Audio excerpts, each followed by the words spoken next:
The tools are just getting better and better. As soon as ChatGPT came out, I was always just on it, playing around with it, and also just finding these new creative ways to use it just to help get our clients reaching their goals. So, one way I would say recently that I've really loved using it is... Are there any other tools that you're using besides ChatGPT? I got a few here. There's a lot of things that I don't know as a marketer, and there's a lot of things that I don't know that I don't know. What I've learned from ChatGPT is it can help me uncover those things that I don't know that I don't know. What I do is I can say to it, I think you just got to go with it. You just got to go with it. I think there's going to be more opportunities created. There's going to be more doors opened, and it's going to allow a different type of world, and there's no stopping that train.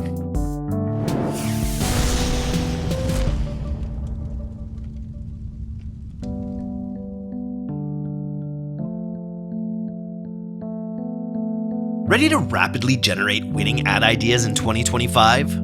Motion, the creative analytics and research platform used by brands like Hexclad, Viore, True Classic, and Jones Road Beauty, just released their explosive new report on what really works with meta ad creative. This report is more fact than feeling, featuring never-before-seen insights from Motion's analysis of $100 million in ad spend, a survey of 500-plus ad experts, and deep-dive interviews with some of the most elite performance creative teams in D2C, including experts like Nick Sharma and Sarah Levinger. What's inside? The 7 biggest creative trends for 2025, including how humor is making a comeback in ad creative, the rise of earned nostalgia, and the ad trends that will help your brand stand out this year. This report is packed with real ad examples, new data, and novel techniques, from making AI-enhanced creative concepts to bleeding-edge creative ideas for advanced teams. Get your free copy now at motionapp.com/creative-trends and start rapidly creating ads that get attention and scale. It's all killer, no filler. I'm here with a freshly shorn Braydon from the Pilothouse creative team. We're going to talk about AI and how we're using it in some of our creative workflows over at Pilothouse. I just got back from a mastermind up in Whistler with a bunch of D2C founders, and there was a lot of talk about AI, a lot of talk about worrying that our jobs will be irrelevant in 2 years' time. Which I don't know if I agree with that. And I think regardless of what happens in 2 years, what happens now is that AI is an incredibly powerful tool. I use it on the podcast every single day, and in the D2C business. So I think what behooves us is to figure out how to use the tools now before they use us. Yeah, and I think we're positioned, being in the e-commerce, in the e-commerce world, we're positioned to a very fast-paced, moving profession, and so I think we're kind of positioned well to stay up to date with AI and make sure we're using it to the best of our ability. So, yeah, I'm pretty bullish on it. I think it's pretty exciting. Nice. Well, talk to me then. What are some of the ways? What's maybe your top way that you're finding value in using AI tools right now? I mean, the tools are just getting better and better. As soon as ChatGPT came out, I was always just on it, playing around with it, and every month, every week, it seems like it's getting better and better, and also just finding these new creative ways to use it just to help get our clients reaching their goals. So, one way I would say recently that I've really loved using it is for CRO landing pages. I recommend to all the CMs and all the buyers at Pilothouse to create custom GPTs for their brands. So you give it custom instructions and fill its knowledge base with, copy information, brand information, product information, everything you can just to kind of give it as much context as possible. And then what I've been doing is we had one client, they really wanted us to crack open subscription. And we had some good ads and that was kind of working, but we felt like there was a big opportunity on the page side just to help really sell people on the subscription. And so what we did is I took a current evergreen page that was performing well. And I went to my custom GPT for the brand and I said, hey, I want to create a high converting subscription focused page for this product. Can you help me? And obviously there's a little bit more to the prompt, but it was just this kind of back and forth conversation of, getting it to help me with the page. And I said, I've got an existing page and I'd like you to help me go through section by section to basically optimize it for a subscription. So I took the header section, I basically took a screenshot and I chucked it in the GPT. It's able to read all the copy. It knows the colors that I'm showing. It has the pictures of the person on there. It just understands everything that I give it in the screenshot. And then it gives me a list of recommendations. So then I'd hop over to Instapage and I'd make those recommendations, take a screenshot, throw it back at the GPT, and it would make further recommendations, or it would say, great, let's move on to the next section. And so we did that throughout the whole page. Specifically, it was really helpful for the offer section because we were really able to, I worked with a GPT to position the subscription as kind of the no-brainer option. So we refined the offer. We did a bundle and save, plus you get a first free gift when you subscribe. We had these 3 options. The first was like, just try the product. If you're unsure, you can try just 1 box. You can bundle and save as the middle offer, and then on the best option, the most value is this subscription. And we saw a tremendous increase in subscribers. MRR has gone up, that's been huge. And so we've recently had another page, another product launch, and so we made another page. I did the same thing, and the page just turned out fantastic. So, yeah, can't recommend it enough. That's super cool. And the way I've used it mostly in the past is, if I was doing a landing page, I would actually just like copy all the text and plop that in there. But you're saying you actually use the full PDF of the page and it can like read the page. Yeah, you could do the PDF. I mean, I prefer to do section to section because I think if you give it too much information, it doesn't do as poignant of a job. But I've just got Instapage open and I'm working on the page in the page editor. And I'll just take a screenshot of like that first header section and throw it in to ChatGPT and give it a few words to say, this is what we're trying to do. And then it'll give me these like really great recommendations. Then I can act on those recommendations, putting little things like subscribe now and save underneath the CTA buttons, or changing colors, or even like adding like an HSA eligible badge. It said like, oh, put this HSA, which is like a health savings account that they have in the States. You put that on the header section. So we did all those things. The page is cranking, and we really cracked open their subscription for Q4. So, and it's just faster. Take a screenshot, throw it in, and you can just do this back and forth really, really efficiently. I've just noticed, since ChatGPT came out, I've been using it for instance, like the show notes on the podcast. After a podcast, I'll throw the transcript in there. But just how much better it's gotten, how much more human it sounds, how much less obvious it is chat D2C as we call it. And I guess you're seeing that on the creative side as well. It just keeps improving.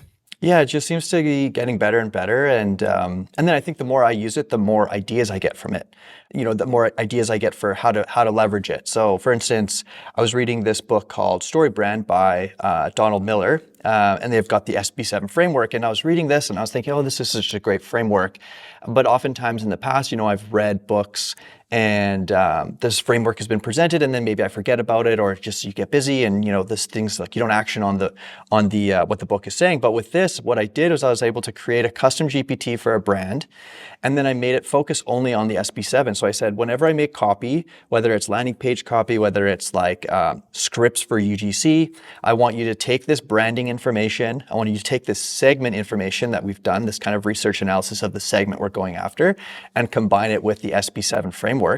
And it's been able to pump out really fantastic copy. And so I think, obviously recommend doing the SB7 stuff with the GPT, but I think just using them to help you take these principles that you might be learning outside of work, whether you're reading books on marketing or whatnot, you can kind of inject it into a GPT and have this tool that's going to help you kind of get leverage on those concepts further. So I think that's awesome. What roughly is the SB7 framework, just so people know? Yeah, it's just like a really great way to tell a story for your brand. And so the best way I can describe it is you're basically positioning your brand as Yoda or as the guide.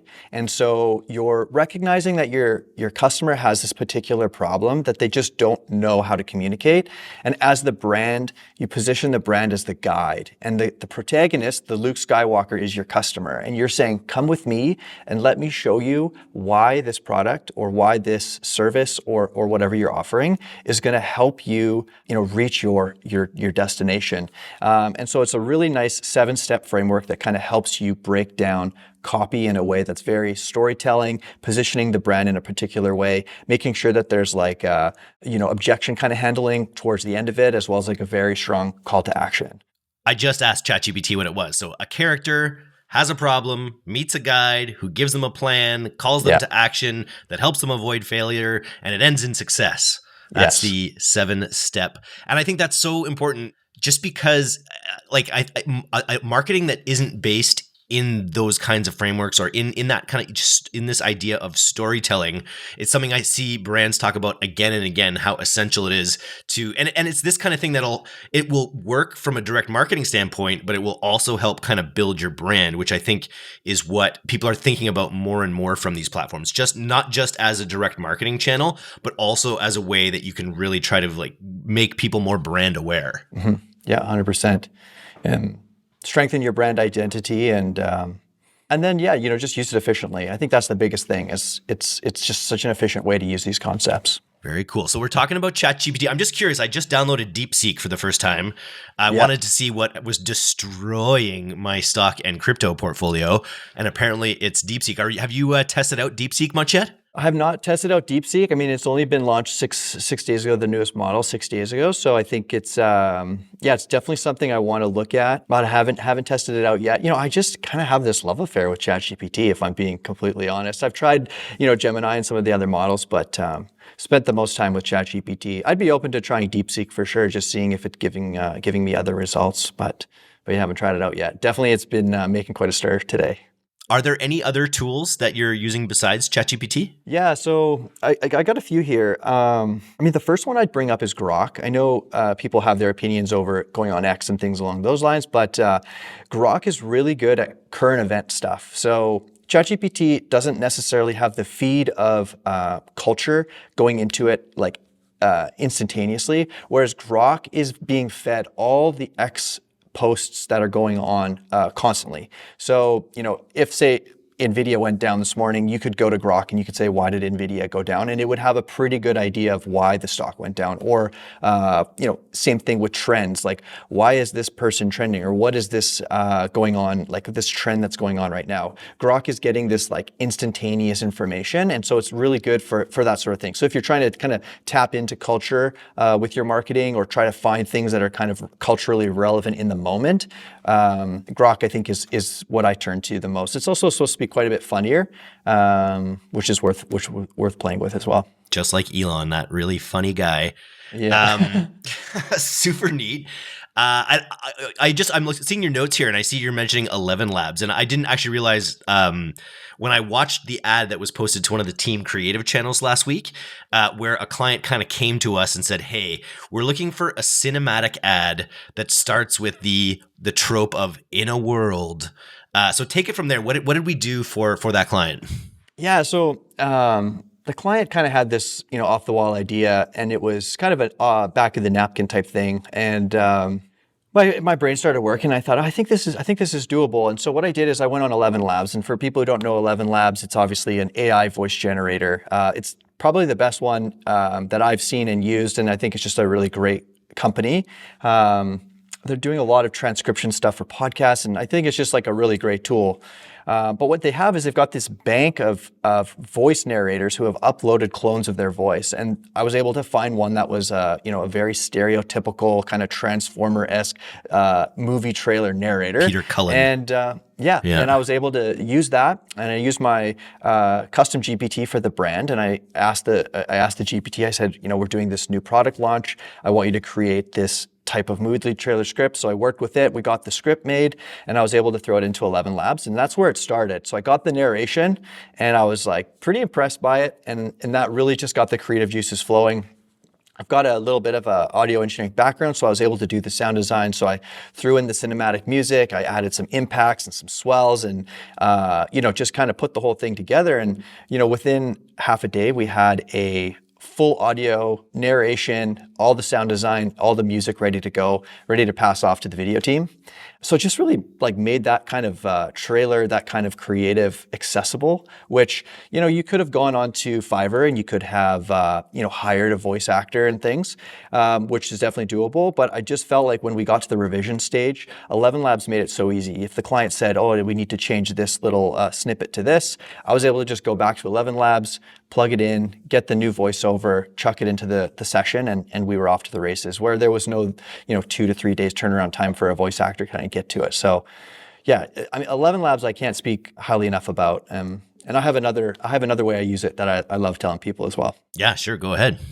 It's the voice changer feature. So what you can do is you can record your own voice, and it will change it to any voice you want. And so in the past, I've done these kind of AI voiceovers. And if you've ever been scrolling TikTok or your feed, you've noticed that you can kind of spot these AI voiceovers from a mile away. Sometimes they seem like they're very slow. They're not very emotional. They're kind of just very bland.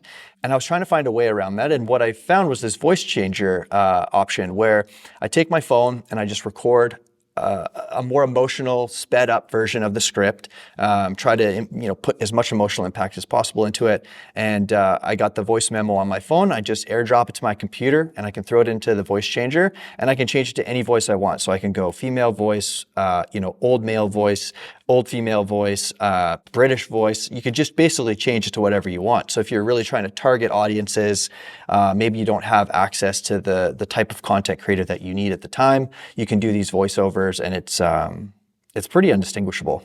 That's very cool. And just back to your previous use of it as well, just to create that sort of cinematic trailer style ad. I think again, this theme on the podcast people are talking about all the time is ways that you can not just treat Facebook as a direct marketing channel, but treat it as a channel that really helps you build brand awareness, brand consideration, brand affinity.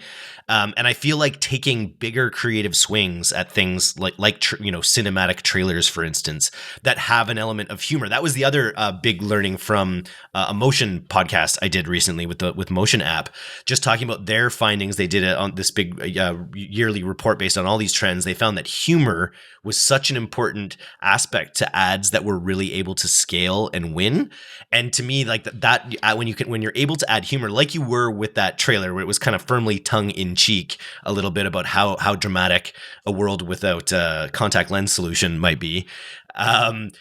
When you're able to make a customer laugh, you're probably able to move them down that funnel from awareness to consideration a little bit more, perhaps. Yeah, I mean, I think you're right. I think people want to feel things, and you can do it through fear. You can do it through a bunch of different emotions, and I think humor.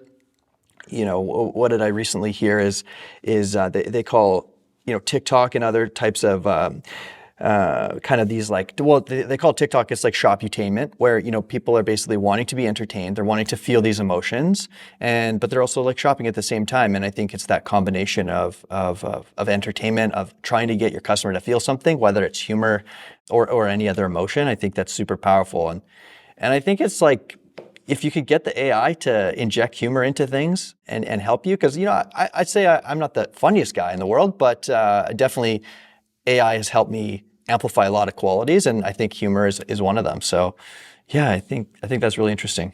It makes me think of these ads that are for, I think it's like a pet portrait service where they do a portrait of your pet, but all their ads are just like showing a picture of a dog and being like, I didn't know dogs couldn't eat onions. And then there's like a really sentimental song or whatever. And then it shows like a picture of the dog with like angel wings on it in one of these portraits.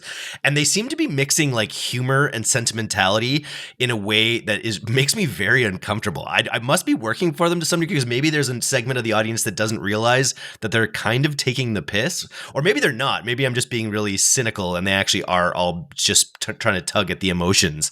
But it definitely opens up some interesting opportunities. Yeah, it does. I think, and the internet culture is it's alive and well, and I think that there's like a lot of things that not everyone sees that are happening. There's these bubbles of internet culture that are happening, and yeah, it's good to kind of research that stuff, find out what's working, and even just take those swings, because you never know who you're just going to speak to, and it could just be a really nice pool of people that are fanatical about your product. And if you could make them 10 times faster using these tools, it really allows you to kind of like put out a wide net with really, because that's something we've talked about for a long time on this podcast, which is using your creative to do the targeting, to really call your audience out.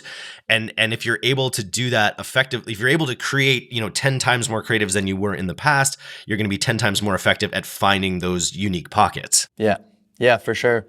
And I think like not only the velocity of creative you can create, but just for me personally, it just feels there's less barriers or limitations to the creative. Working on female focused brands, if I need a voiceover like right away for an iteration, well, that would have taken time. I would have had to, get a CGC creator. I would have had to, wait for that to come back. And now it's within 15 minutes, I can get that voiceover made and shipped. So I think it's also just really getting rid of a lot of barriers and limitations for marketers. So pretty cool. What's the AI? I'm trying to remember if anyone listens to, that's what is it, Suno.com. And if you listen to the world's best email and retention podcast, Twiburp, we made the theme song for Twiburp with just a few lines of text about how we wanted to sound, the kind of sounds we wanted to have, the kind of sentiments we wanted to have. And it created something way better and more interesting and engaging than I think we might have in the past. So I think it's just amazing how this is lowering the barrier to entry for all of this stuff. Yeah. And, who knows what it's going to be like in the future, but I think you just gotta go for it. Like back in this is an interesting anecdote, but back in the audio recording days, they always recorded everything on analog tape. And all of a sudden, like, digital audio workstations kind of came about, and everyone was just like, oh, they're never going to make hit records on a computer. And all these old guys that were these like tape heads, they just decided not to change. And then one day, Ricky Martin, Shebang comes out, and it goes on the Billboard's Top 100, and it changes the industry forever. And all these guys that decided not to change kind of got left in the dust. And I remember that story, and I kind of feel the same way with AI, where it's like, I think you just got to go with it. I think there's going to be more opportunities created. There's going to be more doors opened, and it's going to allow a different type of world. And there's no stopping that train. It's still going to require in the foreseeable future a human operator to be coming up with these ideas and to be willing to, think like you. It's like Photoshop. It's the same thing for people that were designing pre-Photoshop or whatever. It just should free up resources. It should be able to make if the members of your team are wielding it properly, it should be able to really increase their output in a really exciting way. Yeah, and I think like humans bring this aspect of taste that I think AI just can't do yet. And, that's what a lot of art is its taste. And so AI might make a great painting or make picture, but it's the person with the taste that's saying like, oh yeah, that's what I like. And that's the avenue I want to go down. And I think that the taste is the best thing that we have that we can use to make the compelling creative with AI.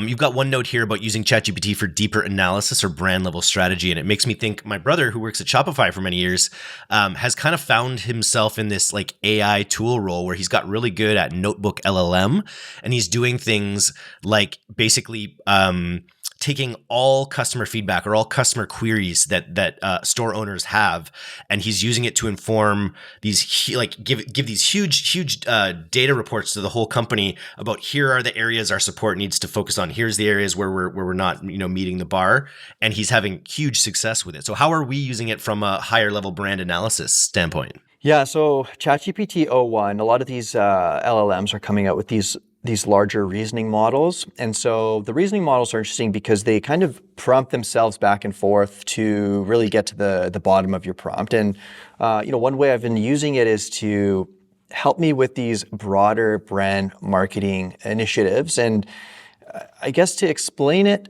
clearly, I would have to say there's a lot of things that I don't know as a marketer. There's a lot of things I don't know, and there's a lot of things that I don't know. And what I've learned from ChatGPT is it can help me uncover those things that I don't know. And so what I do is I can say to it, like, I want you to be a creative director at a big brand agency. And I'm using the ChatGPT o1 model here. And I would say, I want you to help me how I would think through a brand level strategy for this brand that I'm working on. Assume that I, am a junior and I know very little about brand level creative marketing. Can you walk me through the procedure, the steps that you would take?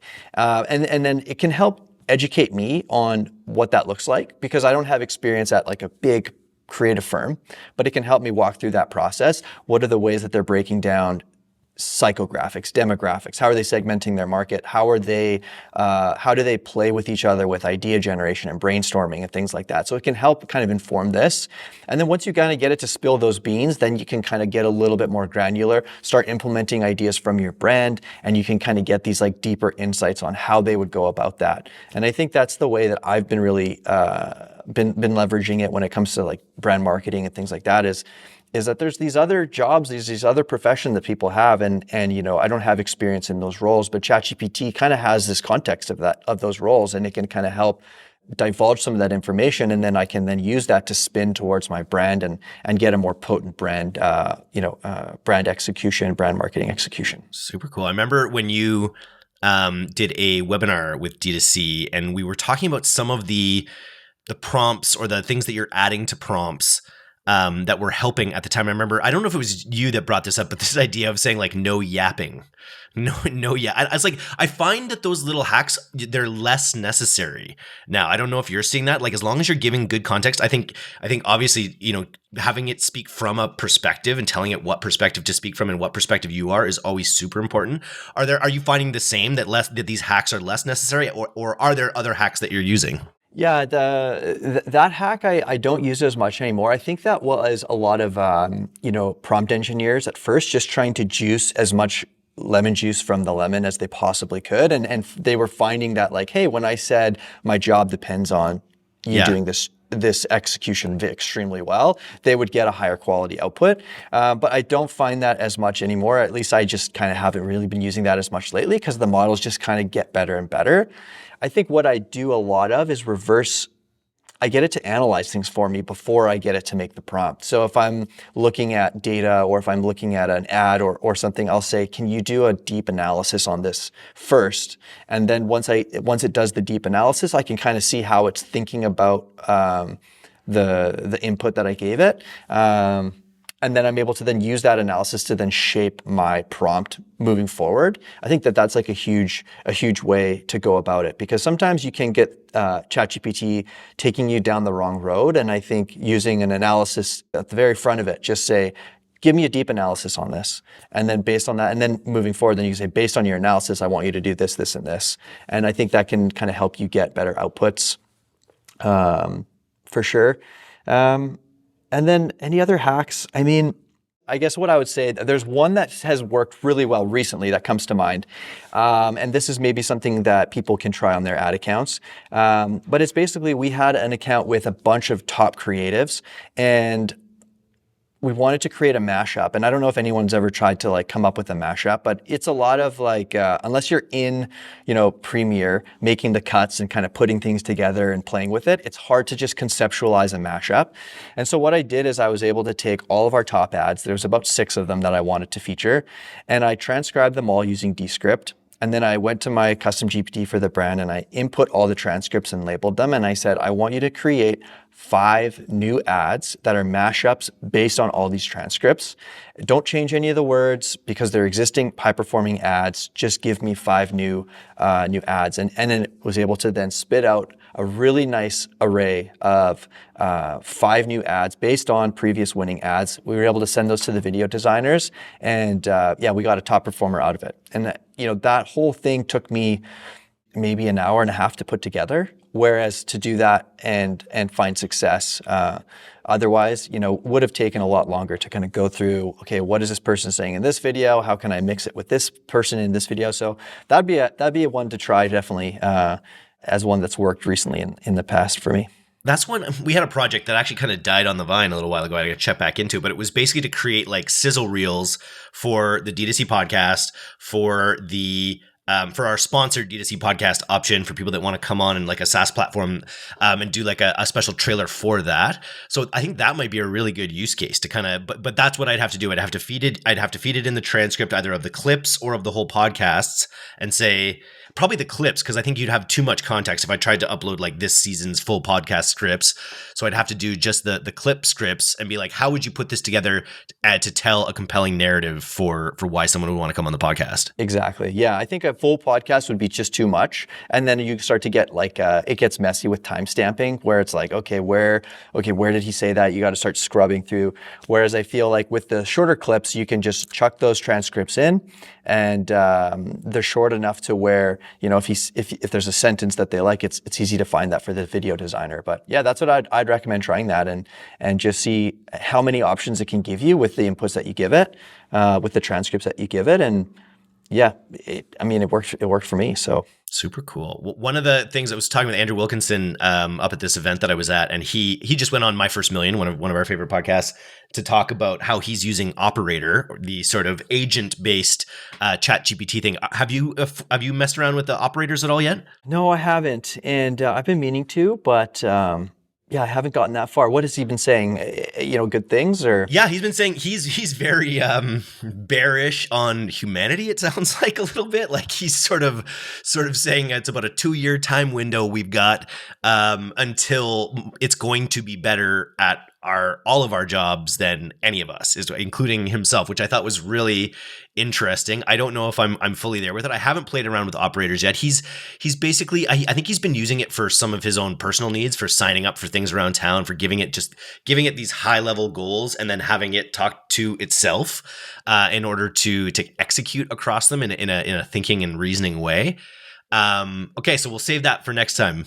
Yeah, let's save that for, would an operator be like make.com or some of these where you can set up these custom rules, or is it, I'll have to look into it. Yeah. Yeah, it's more like agent. It's basically like, instead of giving agents.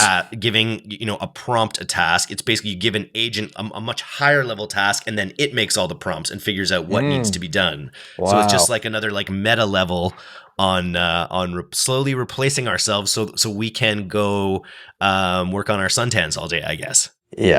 Well, yeah, definitely. Let's save that for next time, because I'll have to look into that more. Nice. Yeah, I think that's only available on like the $200 a month version, which supposedly DeepSeek is now better at, which is why all my stocks crashed today, I think. Why my NVIDIA stocks crashed today, because basically they're using old NVIDIA chips and somehow producing faster, better results for free than any of the ones on ChatGPT. So I don't know. I've been playing around with it a little bit, and it's definitely faster and it's free, which is weird. But yeah, I don't have enough data yet to know if it's better. Maybe I'll try a podcast summary on it and see how it does. Yeah, see how it does. See if it's. It's hard to tell the differences, really. Like I tried comparing Gemini to ChatGPT, and they're kind of different answers, and so it's hard to it's hard to give Apples it a and real oranges. true comparison. Yeah, it's hard to give it a comparison. But from what I've heard about DeepSeek is that they're able to, just not use as many chips to get the same level of performance as OpenAI, and we'll see. Well, if you're listening to this, I would love to hear how you're using AI out there, whether it's for your creative process, your ad analysis, or higher level brand strategic things. So like, if you're using ChatGPT in a novel way, just reach out to me at eric@directtoconsumer.co and tell me about it, or let me know and you'll bring you on the podcast and talk to us about it, because I think it's such an exciting time right now. I have a friend who's a lawyer in that industry is going to be absolutely, upended, where, as long as you're careful with it, you can get the 10x kind of work out of it in law. And I think it's going to be maybe more impactful a little bit quicker in an industry like that. But already here, as Braydon's showing here, it's just massively impactful if you know how to use it. So I'd love to hear how the D2C audience is using AI to eventually replace ourselves so we can go on cruises or something. Yeah, me too. Nice. All right. Thanks, Braydon. This was great. Okay. Thanks, Eric.